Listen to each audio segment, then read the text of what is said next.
Good morning. Welcome again on another rainy, dreary day. Well, just kind of continuing some thoughts on Hebrews and looking at Hebrews 11:13, and maybe the next thought will be the last one on Hebrews 11. But just looking at this verse in 13, and it's just again, it's the chapter 11 is in Hebrews is kind of the what's called the Hall of Faith and discussing people's faith. And you get this verse in there that they all died without currently taking hold of that promise or that blessing, but knowing that it was coming. And to have that kind of mindset. And I think sometimes like we look at it and go, it took so long for things to happen, for the promises of God to happen. And are we so impatient that we want it right now, right here? And these people, according to Scripture, were far-sighted in what they were waiting for and looking for.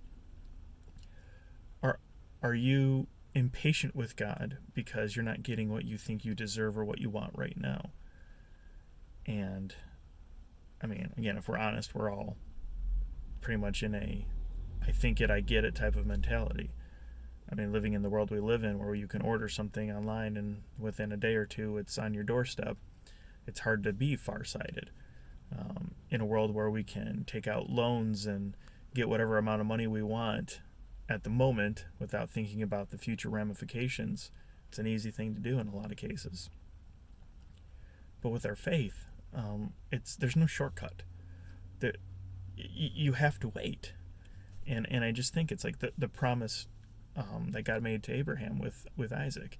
You will have a child whom I will build a nation through. It took years, lots and lots of years.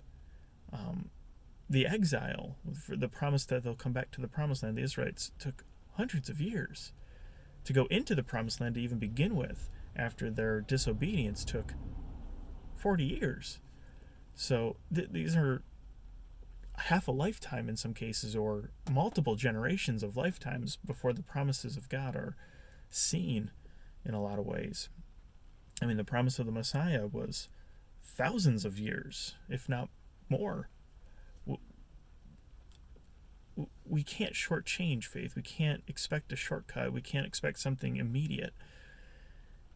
And I think we just get frustrated and we want to move past it, or we say, well, God's not faithful anymore then, if I'm not getting what I want that I think I deserve right here and right now. So again, they died in their faith, not yet getting what was promised. And again, I just think of the rewards of heaven. You know, Jesus says, don't store up treasures here on earth, but store up treasures in heaven where they will last forever. Well, we don't get those treasures that are in heaven here on earth. So are we going for the earthly treasures because they're immediate, they're tangible, they're something we can see and interact with? So if you're struggling with, I guess, placing that faith in God, or how do I start living for God, you might need to look at more of the long-term effects of things. The farsightedness. Short-sighted is only limited. So, thanks for joining me again today. We'll catch you later. Bye.